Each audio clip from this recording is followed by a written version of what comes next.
Assalamualaikum warahmatullahi wabarakatuh. Saya Erni Kurniawati, CGP Angkatan ke-7 dari SMK Negeri 1 Adiwerna, Kabupaten Tegal, Provinsi Jawa Tengah. Di sini saya akan memaparkan aksi nyata yang telah saya lakukan pada modul 1.4, yaitu budaya positif.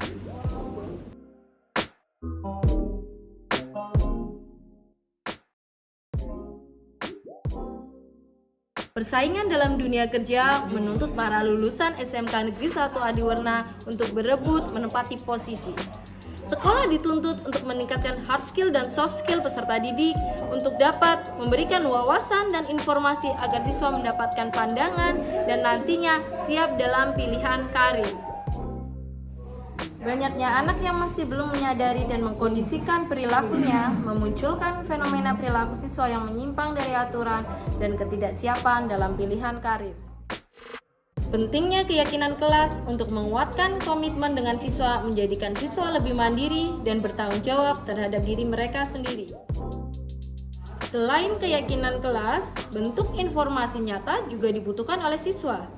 Adanya pesta panen yang setiap tahun dilaksanakan di SMK Negeri 1 Adiwerna menyajikan expo kampus, expo UMKM, dan job fair mempermudah siswa dalam mendapatkan informasi lebih luas. Tahun 2023, pesta panen yang dilaksanakan pada tanggal 1 dan 2 Februari menyajikan ADB Kampus Expo dengan melibatkan perguruan tinggi negeri dan swasta, job fair yang mendatangkan 19 perusahaan, bazar UMKM, dan hasil dari siswa. Workshop link and match antara dunia kerja dan dunia industri dalam menempatkan tenaga kerja dalam dan luar negeri dalam menghadapi resesi 2023 dengan mendatangkan praktisi di bidangnya.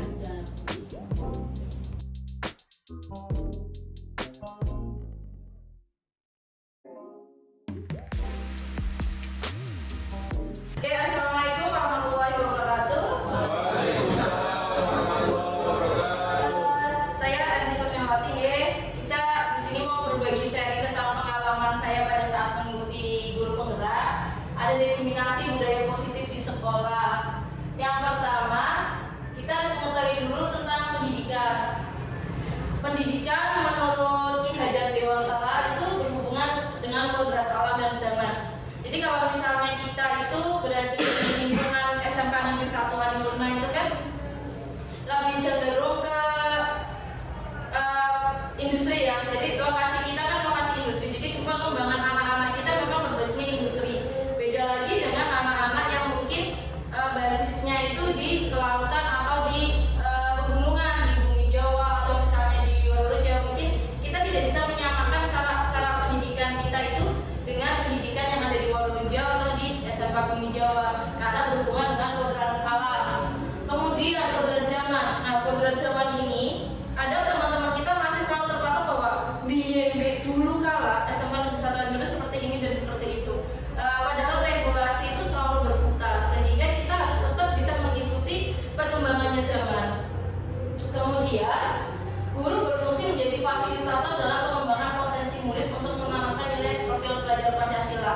Seperti yang sudah sering kita lakukan dalam proyek penguatan profil pelajar Pancasila, terkadang kita masih riwah juga dengan pelaksanaannya. Ternyata kita itu ditugaskan hanya menjadi fasilitator. Pada saat kita pengembangan kurikulum merdeka tentang profil pelajar Pancasila, memang kita sebenarnya menuntut siswa bagaimana siswa mengembangkan diri mereka terhadap profil pelajar Pancasila tersebut. Dan kita itu di sana itu tidak boleh mengarahkan, kita hanya menjadi fasilitator karena dalam konteks belajar mungkin pengetahuan kita dengan pengetahuan internet itu lebih jago internet sehingga kita hanya memfasilitasi dari mana anak belajar itu. Kemudian ada budaya positif sesuai dengan prinsip KHD, yaitu bahwasanya pendidikan berpusat pada murid dengan asas reform, kontinuitas, konvergensi atau memanusiakan manusia dan konsentris menghargai keberagaman. Kadang di sini mungkin kita udah jarang, dulu kan ada anak-anak kita yang luar daerah ya, maksudnya bahasa kita berbeda. Ada bahasa Sunda dari anak-anak Banjarharjo misalnya. Nah itu kadang kita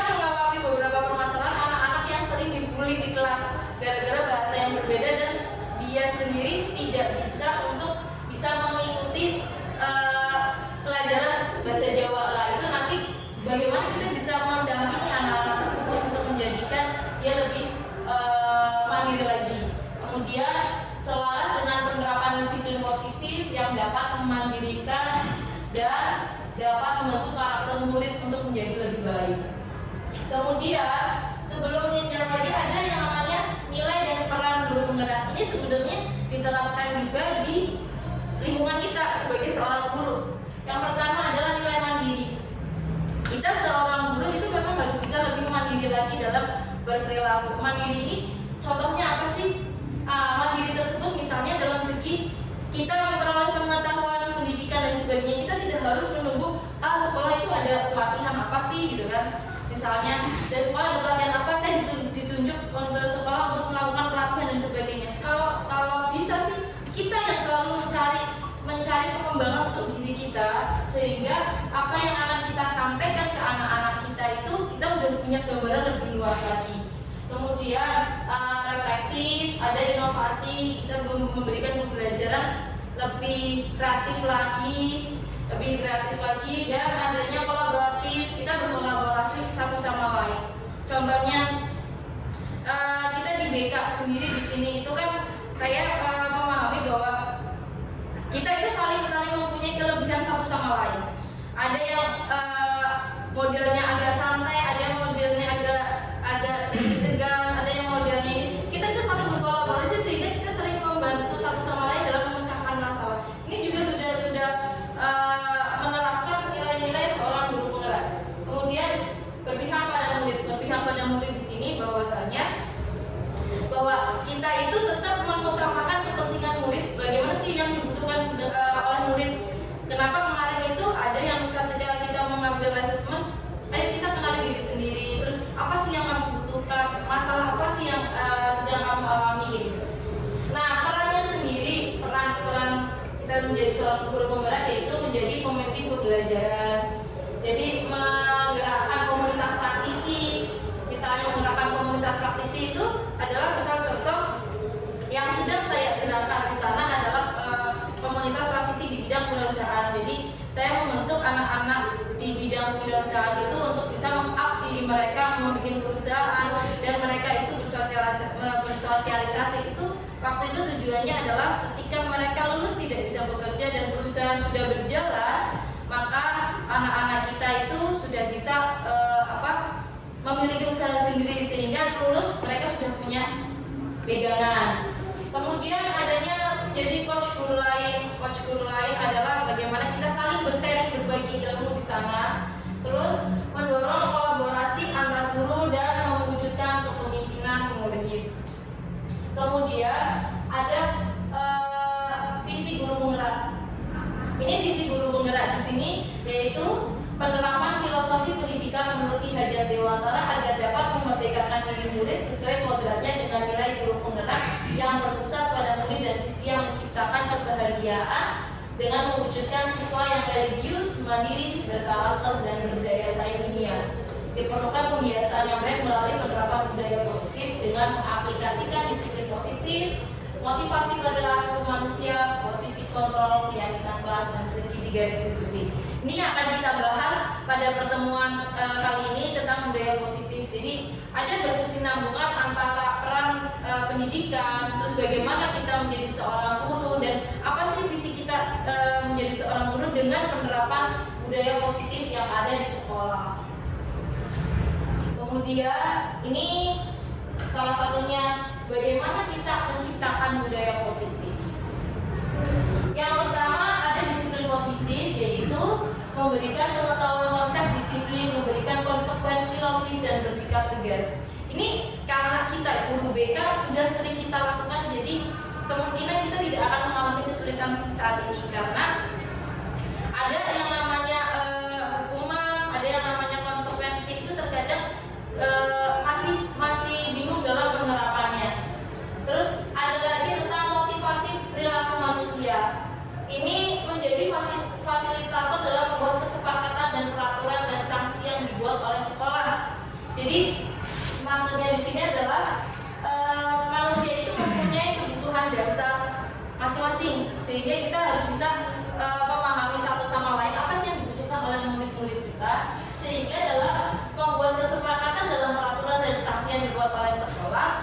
tidak ada keberpihakan. Semua itu menjurus ke sebuah sistem di mana kita nantinya akan membentuk anak-anak kita menjadi lebih baik lagi dengan menerapkan sikap peraturan yang disepakati bersama oleh siswa. Kemudian ada yang namanya posisi kontrol restitusi, nanti akan kita bahas lebih jelas lagi, lebih dalam lagi, yaitu menjadi seorang manajer. Ini yang sering kita lakukan, menjadi seorang manajer di mana siswa diminta untuk dapat memandirikan diri dan mengembangkan potensi yang dimiliki. Apa itu sikap manajer? Kita buka nanti di pembelajaran posisi kontrol di slide berikutnya.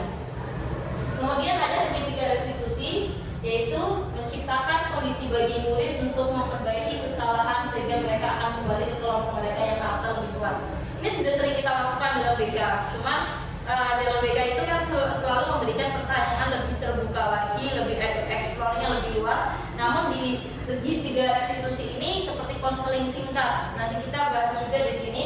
Kemudian ada keyakinan kelas, yaitu menjadi fasilitator dalam membentuk keyakinan kelas bersama dengan murid, memberikan gambaran apa yang harus dilakukan dan tidak boleh dilakukan. Jadi kesepakatan dalam membentuk kemandirian murid dibentuk melalui keyakinan kelas, bahwasanya apa sih yang kami harapkan, yuk kita lakukan bersama, sehingga satu sama lain itu bertindak. Ketika anak menyeleweng dari keyakinan kelas, kita kembalikan bahwa kamu sudah melanggar keyakinan kelas, apa yang harus kamu lakukan. Ini bagi kita guru BK mungkin tidak terlalu berbeda jauh ya, itu hampir sama juga. Terus ini pemahaman tentang budaya positif, teman-teman. Jadi kayak disiplin positif itu pendekatan mendidik murid agar dapat mengontrol diri dan membentuk kepercayaan diri.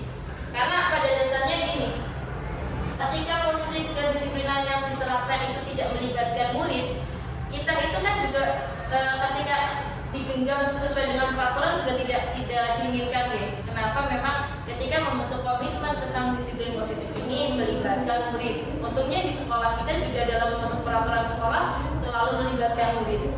Kemudian adanya teori motivasi, yaitu menghindari hukuman, mendapatkan penghargaan, menghargai diri sendiri dengan nilai yang dipercaya.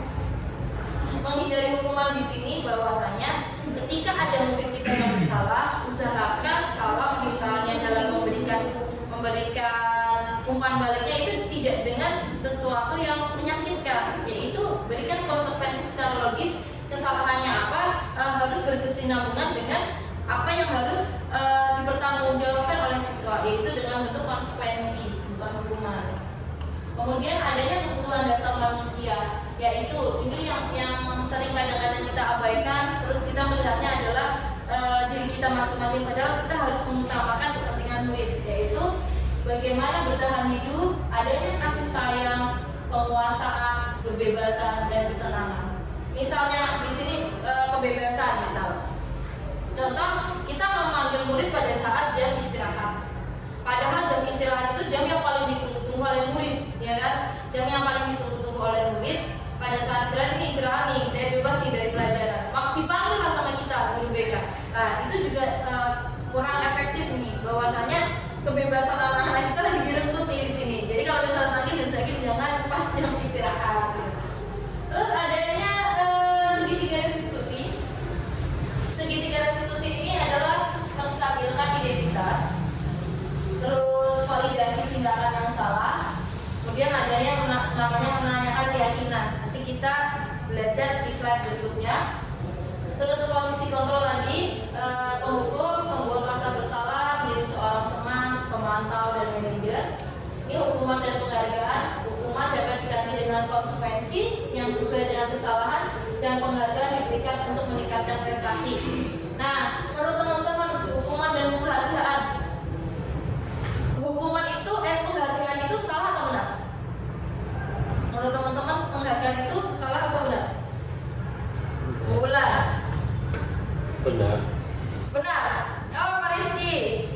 Nih, ngobrol Pak Rizky, kenapa penghargaan itu benar? Karena yang dilakukan siswa itu memang harus ada suatu penghargaan yang tepat. Betul. Karena yang dilakukan siswa itu harus mendapatkan penghargaan yang tepat. Namun di sini penghargaan itu efektif kalau durasinya memang panjang. Namun kalau durasi itu dilakukan secara secara terus-menerus dengan durasi yang singkat, ternyata ini juga tidak efektif diberikan oleh kepada anak-anak kita. Kenapa? Karena anak akan lebih ketergantungan. Nah, apa sih solusinya? Bagaimana menurut Bapak Ibu, solusi apa yang diberikan biar anak-anak kita lebih semangat selain memberikan penghargaan? Adakah solusi pembangkit misal? Bu Rita, menurut Pak Bu Rita itu biar anak-anak kita lebih termotivasi lagi, kira-kira itu selain memberikan penghargaan, kira-kira diberikan apa? Karena penghargaan ternyata kalau durasinya sering itu nggak bagus, Bu. Misalnya apa, Bu?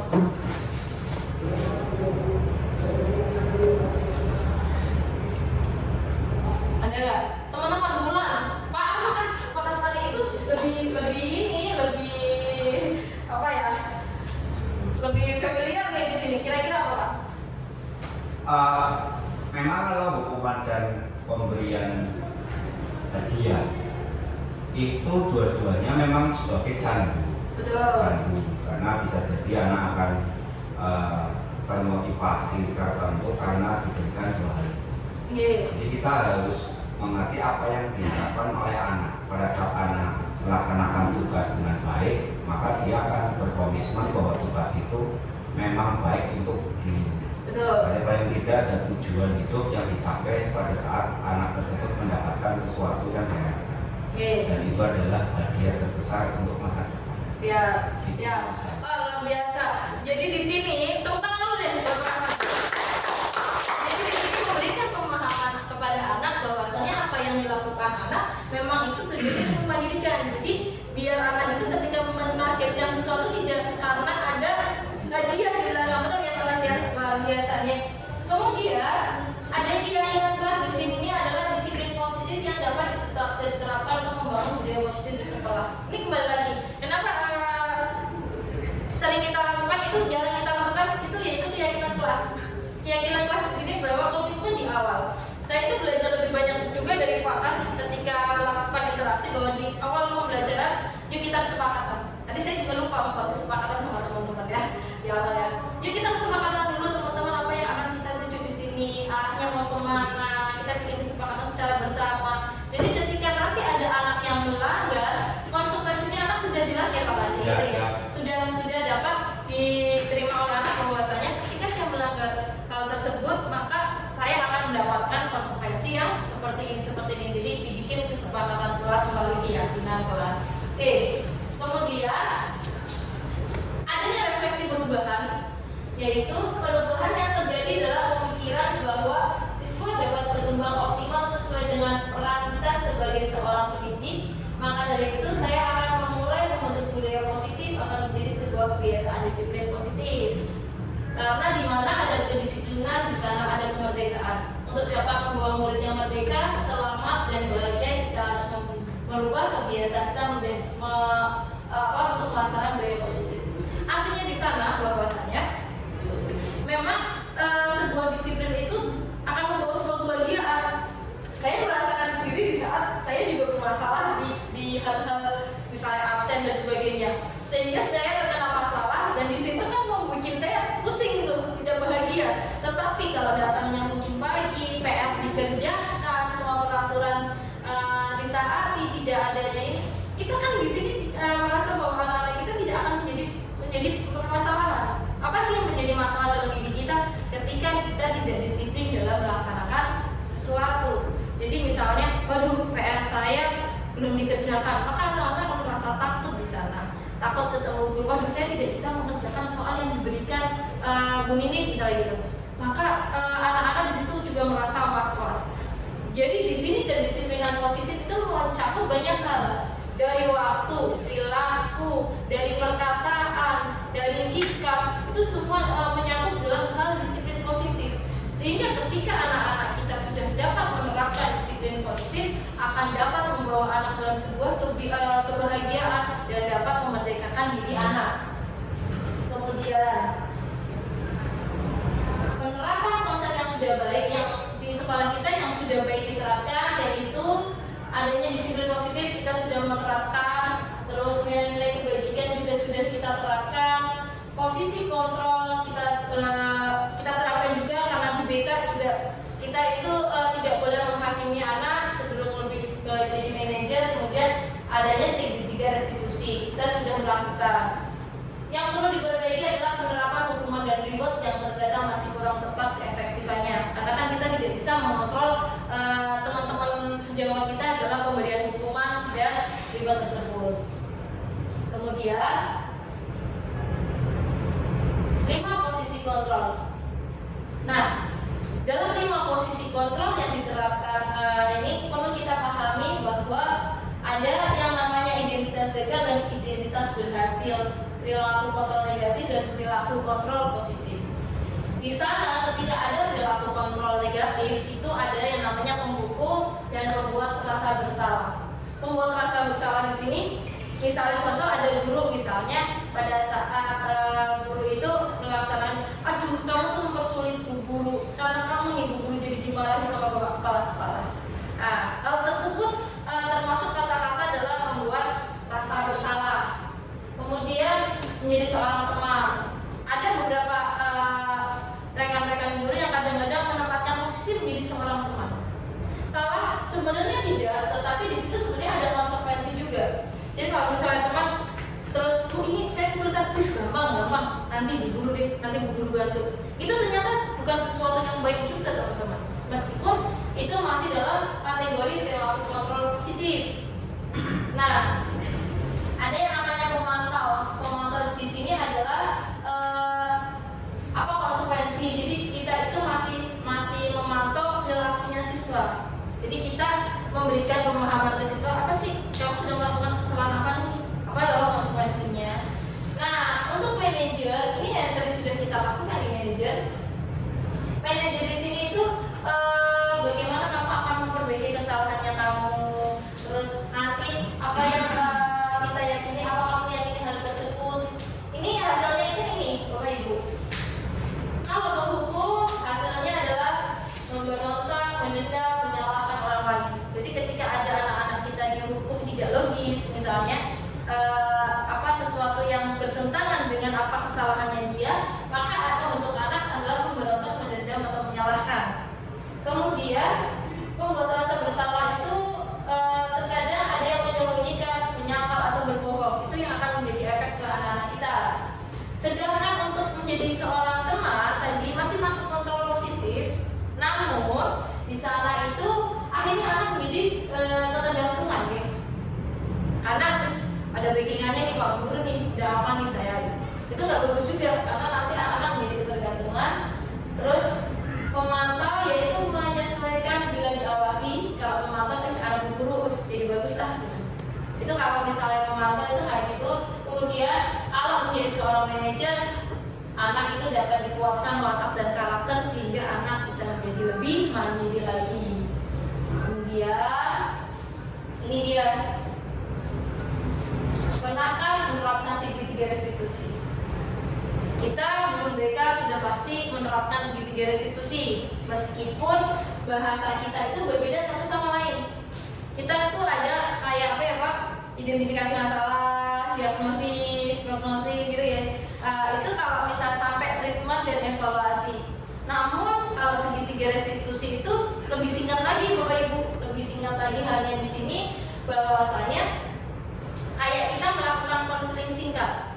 Jadi kalau ini efektif dilakukan ketika permasalahan yang kita hadapi itu tidak terlalu tidak terlalu berat. Misalnya ada yang masalah sedang, ringan, berat. Kita bisa melaksanakan segitiga restitusi di masalah sedang ringan nih. Contoh di sini yaitu menstabilkan identitas.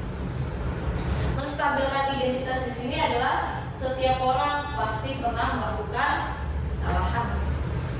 Jadi kalau datang kayak kemarin saya mencoba menerapkan segitiga restitusi pada saat anak bermasalah karena kehadiran di PKL. Singkat aja, iya, gue tahu nih bukan cuma kamu satu-satunya orang yang sering bolos di tempat PKL gitu. Itu menstabilkan identitas. Kemudian adanya validasi tindakan yang salah. Nah, namun kamu kan sudah salah nih karena tidak berangkat PKL. Terus di sini kamu tentu punya alasan mengapa melakukan itu. Apa sih alasan kamu kenapa sampai 7 hari berturut-turut tidak masuk PKL? Gitu?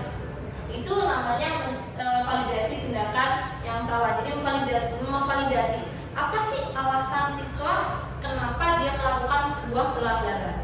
Kemudian keyakinan kelas apa yang telah kita sepakati. Nah, pada saat awal itu kita kan sudah membuat kesepakatan kelas. Kalau misalnya dulu memang kelemahan kita itu banyak, teman-teman itu juga banyak yang tidak membuat kesepakatan kelas di awal pertemuan. Nanti setelah kita tahu ini ke depan pada saat kita pertama kali masuk kelas, mudah-mudahan di tahun awal kita sudah membuat yang namanya keyakinan kelas, yaitu keyakinan kelas apa yang telah kita sepakati sih. Misalnya rasa tanggung jawab, rasa kepedulian, menghormati satu sama lain. Kamu sudah melanggar kesepakatan kelas apa nih? Apa yang akan kamu lakukan ke depan untuk memperbaiki kondisi yang sudah muncul? Itu yang namanya menanyakan keyakinan. Sejauh ini ada pertanyaan Bapak Ibu? Lanjut dulu ya. Lanjut. Ini ada tahapan restitusi. Tahapan restitusi yang sudah saya paparkan tadi. Yang pertama, menstabilkan identitas, yaitu dengan menanyakan masalah yang terjadi, kemudian menanyakan yang sudah dilakukan benar atau salah, dan memberikan penguatan bahwa setiap orang akan melakukan kesalahan. Dan ini sebenarnya tidak kalau di lapangan, di teknisnya kita di lapangan, tidak semua orang bisa digituin ya. Kalau masalahnya ringan-ringan saja masih bisa, tapi kalau masalah itu berat, terus nggak cuma kamu kok yang mencuri, kan misalnya kasusnya itu pencurian ya, nggak cuma kamu kok yang mencuri itu, terus anak, oh iya yang mencuri kan nggak cuma saya. Meskipun hal itu akan menguatkan dia, tetapi kan kita juga tidak bisa membenarkan sebuah permasalahan yang berat gitu. Validasi tindakan itu memberikan pernyataan bahwa setiap tindakan pasti ada alasannya dan menanyakan alasan tindakan murid. Terus menanyakan keyakinan kelas itu mengingatkan keyakinan kelas yang sudah disepakati, menanyakan kepada murid bagaimana sikap dia terhadap keyakinan kelas yang sudah dibuat, dan bagaimana murid akan memperbaiki keadaan yang sudah terjadi. Ini dalam hal segitiga restitusi. Ini kayaknya mudah banget nih kita lakukan. Ya, itu bisa dilakukan di konseling singkat kalau masalah-masalah itu tidak terlalu berat. Karena mau gimana pun anak itu kalau terlalu banyak diajak ngomong, habis itu terus kita terlalu banyak untuk menasihati, itu juga kurang efektif dilakukan. Kalau kita kan dengan menanyakan konsep segitiga restitusi singkat ini, kita kan hanya menggali apa sih anak yakin gak sih, kamu tahu gak sih kamu salah, terus apa sih alasan kamu, dan bagaimana kamu akan memperbaiki sebuah kesalahan. Itu kan sebuah konseling singkat. Kemudian ada kita istirahat dulu, saja. Oke, kemudian ini hal-hal yang penting terhadap budaya positif sekolah.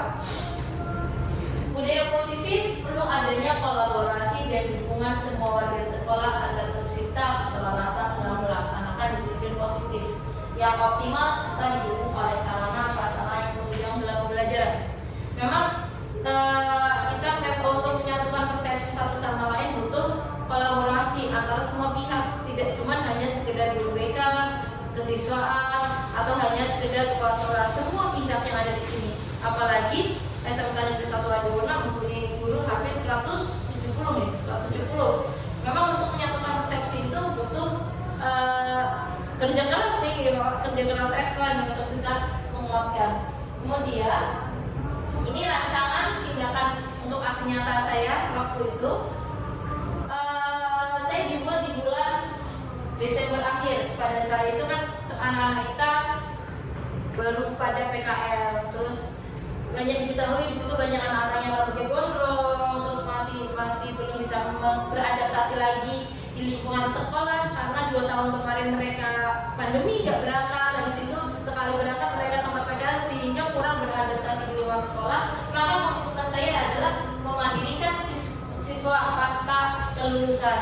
Kenapa? Karena pada saat mereka Januari berangkat menuju kelulusan itu cuma ada ke 4 bulan Bapak Ibu, sehingga proses saya itu yang dikuatkan adalah memberikan siswa pasca lulusan.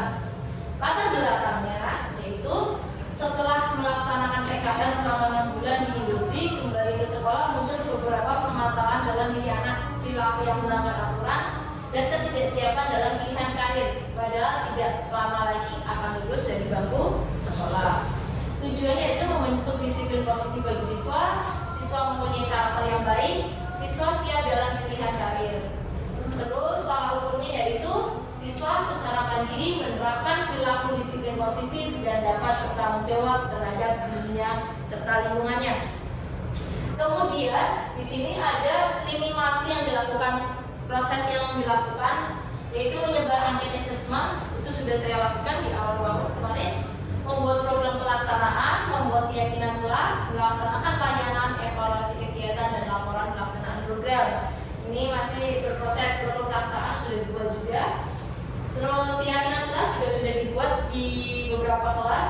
Kemudian dukungan yang dibutuhkan itu dari murid dalam membuat kesepakatan kelas dan kesadaran dalam disiplin positif, dari rekan sejawat dalam melaksanakan tindakan, dari atasan sebagai pemangku kebijakan dan pemberi kewenangan, dan dari orang tua untuk kolaborasi dalam mendidik siswa. Ini juga sudah sering kita lakukan berkolaborasi dengan semua pihak. Hasil asesmen pemandirian karir yang kemarin sudah saya sebar angkanya, 24% siswa mempunyai gambaran pilihan karir. Jadi jelas, anak pengen ngambil apa, ketika ditanya pengen kuliahnya di mana, dia bisa menjawab. Pengen bekerjanya di mana, dia bisa menjawab. Dan dia pengen wirausaha, apa, mereka sudah melakukan. Ini hanya 24% anak yang sudah memahami arah tujuan karirnya Bapak Ibu. Kemudian ada 76% siswa belum mempunyai gambaran pilihan karir. Ditanya, cita-cita aja gak punya, bagaimana dia mau menerapkan pilihan karirnya, jadi masih bingung. Maka dari itu adanya program-program dalam mengembangkan pembandingan di dalam karir. Program pelaksanaan yang dibuat yaitu dalam mengenali diri sendiri. Kemarin siswa sudah digali untuk memahami diri melalui analisis SWOT, yaitu dia memahami apa sih kelemahan dia, kelebihannya dia, peluang dia, terus apa yang akan dia lakukan di sana, dan permasalahan yang sedang dihadapi. Kenapa saya ngambil permasalahan yang sedang dihadapi dalam asesmen juga, biar kita tahu kendala apa sih yang ada dalam diri anak, sehingga kemandirian dalam karir anak tidak terbentuk. Pengembangan diri yang dilakukan yaitu melalui bimbingan klasikal juga sering kita lakukan ya, yaitu membuat keyakinan kelas dan layanan informasi karir. Jadi di situ kita memberikan gambaran tentang bagaimana sih bekerja, apa sih yang akan kita siapkan dalam dunia pekerjaan. Kemudian dalam melanjutkan gambaran-gambaran universitas-universitas yang bisa dimasuki, termasuk sekolah kedinasan, sekolah vokasi, politeknik, sekolah negeri atau swasta dan sebagainya, termasuk tentang beasiswa untuk cara masuk, sehingga mereka yang memang tidak punya biaya namun mereka punya motivasi tinggi dalam melanjutkan, mereka itu punya gambaran, oh berarti saya itu bisa kok lewat bidik misi atau lewat KIP kuliah. Adanya bimbingan individu permasalahan secara individu ya. Bimbingan individu ini sering dilakukan, terkadang berkolaborasi dengan orang tua. Jadi anak datang, kadang persepsi anak dengan orang tua juga berbeda nih tentang karirnya peserta didik. Ini juga akan menjadi problem. Kenapa? Karena kalau misalnya anak kita mengikuti orang tua, dia tidak suka nih terhadap karir yang dipilih. Namun ketika dia memilih karirnya sendiri dan tidak didukung sama orang tua, itu juga kasihan anak kita. Itu juga perlu adanya bimbingan individu. Kemudian bimbingan kelompok yaitu informasi karir secara kelompok. Misalnya yang sudah dilakukan adalah pada saat mengelompokkan anak-anak yang ingin bekerja, maka bekerja di dalam negeri, bekerja di luar negeri, anak-anak yang ingin kuliah, dan anak-anak yang berwirausaha itu dikelompokkan satu sama lain untuk diberikan bimbingan. Kenapa? Karena kalau misalnya kita memberikan secara klasikal kelas besar, namun di sana masih ada beberapa persepsi, terkadang anak juga kurang efektif dalam menerima. Kemudian programnya adalah pesta panen. Kemarin sudah kita laksanakan juga, yaitu penyelenggaraan pesta panen dengan kampus expo, bazar kewirausahaan dan job fair. Kampus mendatakan berbagai universitas negeri maupun swasta yang anak-anak hanya memperoleh gambaran bagaimana dia akan mengambil jurusan dan universitas yang tertuju. Kemudian dasar kewirausahaan yaitu anak-anak yang punya usaha diberikan tempat untuk bagaimana mereka mempromosikan produknya, dan job fair, dan di situ juga anak-anak dapat memberikan gambaran. Kita dapat memberikan gambaran kepada anak-anak kita. Ini loh ada pekerjaan-pekerjaan yang di dalam negeri, luar negeri, lokal, dan syarat apa sih yang harus mereka penuhi untuk bisa bekerja. Dan akhir kegiatan yaitu adanya kerjasama dengan teman sejawat, dukungan dari pimpinan, komite sekolah, dan kolaborasi dengan orang tua diharapkan dapat mengembangkan diri peserta didik dan menciptakan kemandirian karir yang nantinya akan menjadikan peserta didik sebagai individu yang berkualitas dan mendapatkan posisi di dalam dunia kerja sebagai pekerja, dalam masyarakat sebagai pengusaha, maupun sekolah lanjutan sebagai seorang pembelajar, sehingga kita mendidik anak-anak kita nantinya keluar dari sini akan menjadi seorang masyarakat yang mempunyai kualitas. Terima kasih dari saya, Guru Bergerak Indonesia Maju. Barangkali ada pertanyaan teman-teman? Monggo, barangkali ada pertanyaan dari tanggapan atau masukan. Ini di sini ada pengasuhannya juga, senior saya di CKP, barangkali ada masukan, tanggapan, terus pengembangan diri yang bisa membantu saya dalam pengembangan diri saya, karena posisinya kan ini juga masih awam Kak Pak. Barangkali ada tambahan.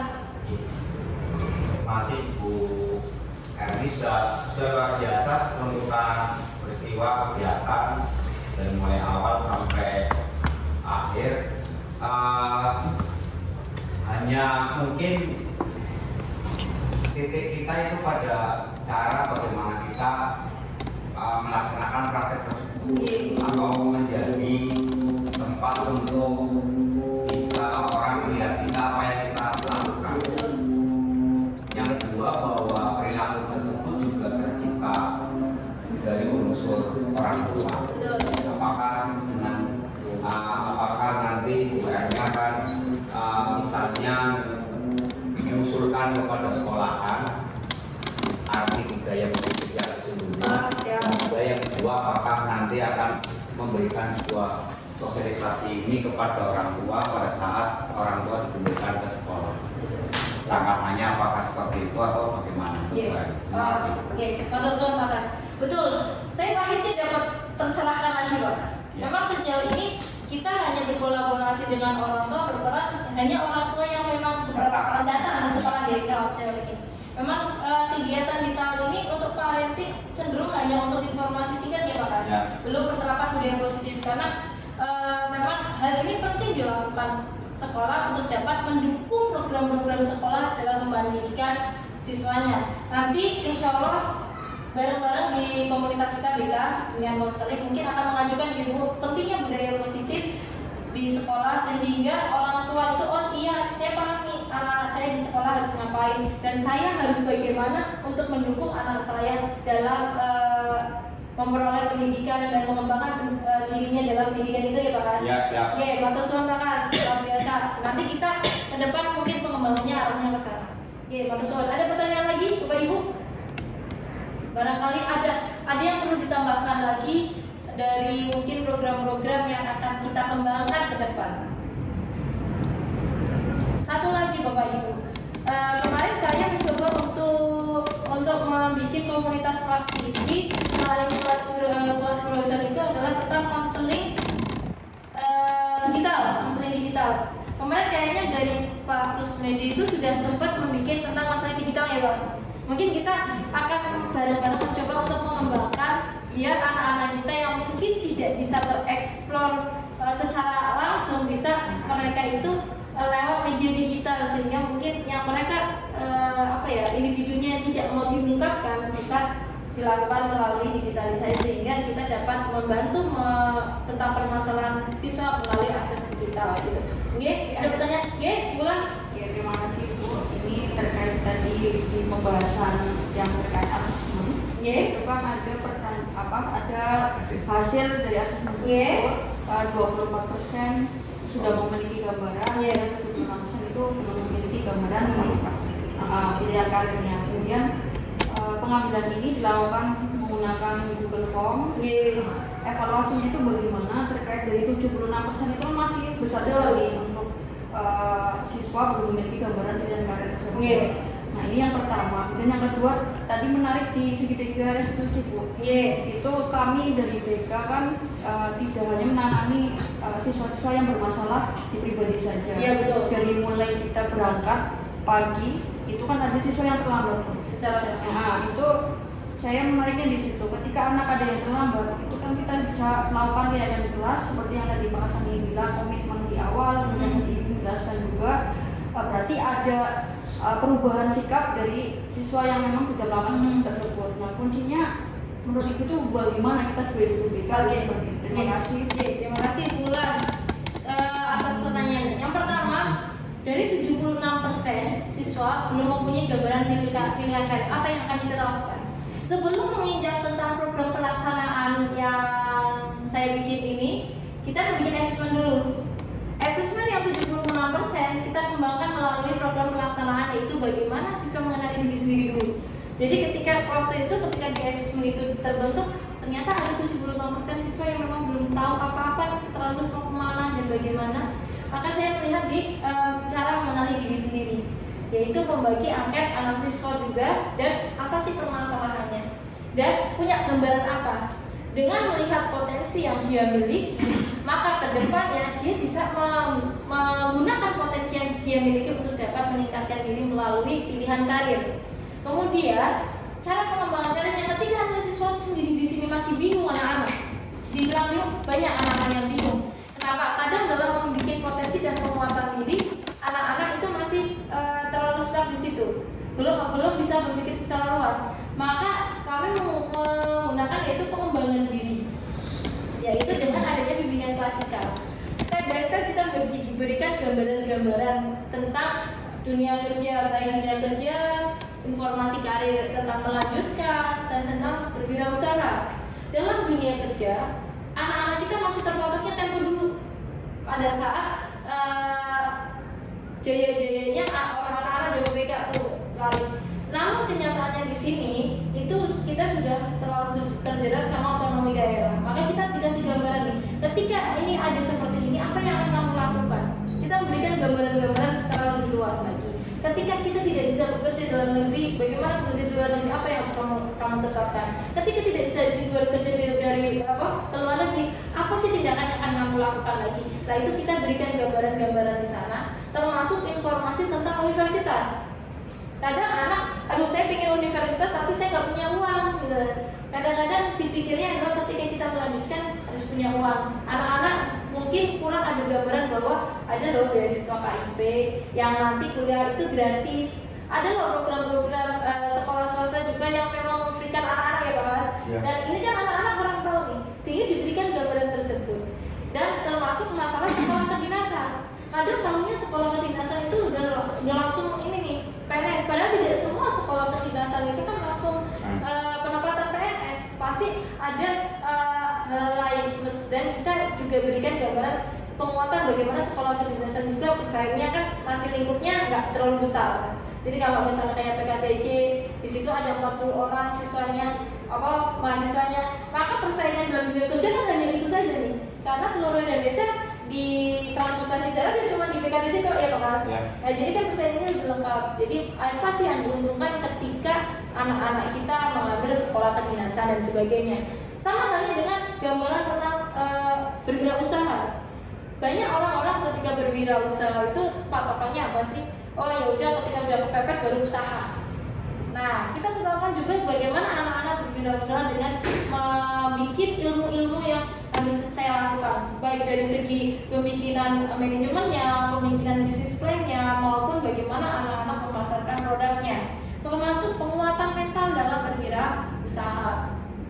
Nah, habis itu dalam menangani 76% tadi, kita juga melakukan permasalahan bimbingan individu, permasalahan secara individu. Kita mungkin ada beberapa teman kita, rekan kita yang sering kedatangan orang tua yang anak saya pengennya ini loh Bu, pengen bekerja, namun posisinya nggak boleh jauh dan sebagainya, atau anak saya pengen kuliah tetapi enaknya jurusan apa ya Bu, kayak gitu. Itu juga kadang-kadang kan kita masih ketemu dengan para orang tua yang seperti itu ya, sehingga kita melakukan pendampingan kepada anak-anak kita pinginnya apa sih.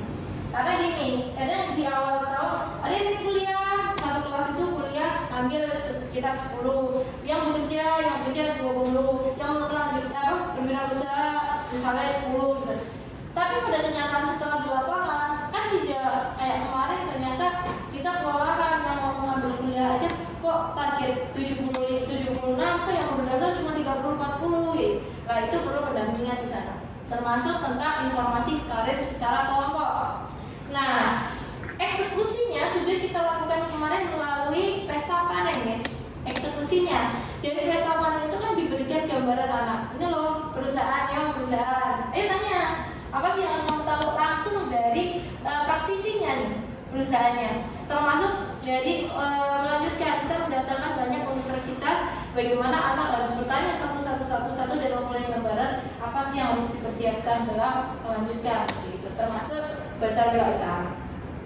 Kemudian tadi pertanyaan di segitiga restitusi, untuk pertanyaan 76% sambung ya Bu Ulan? Ya, sambung ya. Nanti yang 70 yang segitiga restitusi, ini segitiga restitusi, apa sih yang dilakukan ketika permasalahan itu secara kelompok dan memang terjadi itu secara kelas besar. Memang agak kewalahan kita dalam penanganan secara kelompok, karena segitiga restitusi ini kan lebih cenderung ke individu dan masalah ringan. Apalagi kalau misalnya anak datang terlambat, masalahnya ringan, masih bisa nih diculik satu-satu apa sih gitu. Tapi kalau udah sering berkali-kali dan berlanjutan, apalagi itu bentuknya massal, mungkin ada secara bimbingan klasikal tentang kembali lagi tentang penguatan keyakinan kelas yang sudah dibentuk. Jadi apa sih konsekuensinya ketika teman-teman terlambat? Terus apa sih yang harus dilakukan? Ya gitu sih.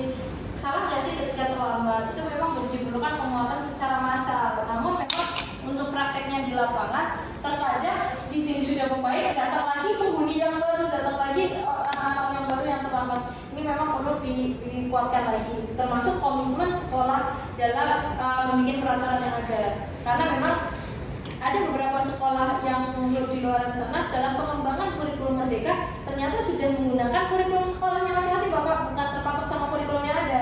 Sehingga kan ketika membentuk kurikulum sekolahnya masing-masing, pengembangan dirinya, mengeksplornya itu lebih komit lagi ya, lebih dapat memandirikan anak lagi. Itu sih, barangkali ada pertanyaan lagi? Cukup ya, cukup. Ya, terima kasih Bapak Ibu atas sangat. Barangkali ada kata-kata yang salah dan kurang berkenan, saya minta maaf. Ya, sekian presentasi saya tentang disiplin positif, budaya positif yang sekolah. Mudah-mudahan ke depan sekolah kita akan jauh lebih baik lagi dan kita bekerja itu lebih baik lagi. Terima kasih. Akhir kata, wassalamualaikum warahmatullahi wabarakatuh.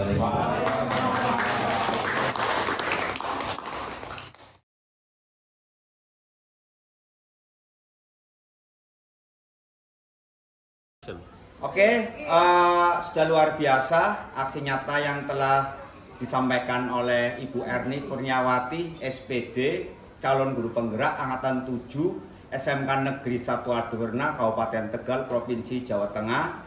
Jelas, terarah, terukur, dan sesuai dengan pembelajaran yang beliau dapat dalam guru penggerak Angkatan ke-7. Saya Kaslani, guru BK SMK Negeri 1 Aduwerna pun merasa terima kasih telah diberikan sebuah pencerahan yang sangat luar biasa. Selamat untuk Ibu Erni Kurniawati, CGP Angkatan 7, SMK Negeri 1 Aduwerna, Kabupaten Tegal, Provinsi Jawa Tengah. Luar biasa.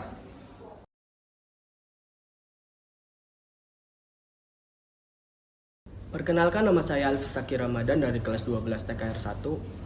Komitmen kami terhadap keyakinan kelas memberikan gambaran tentang masa depan yang ditunjang dengan kegiatan pesta panen, tentang gambaran dunia kerja, expo kampus, serta bazar UMKM, semakin memantapkan kami tentang pilihan kami di masa depan dan menjadikan kami diri yang lebih berkualitas dan individu yang lebih baik.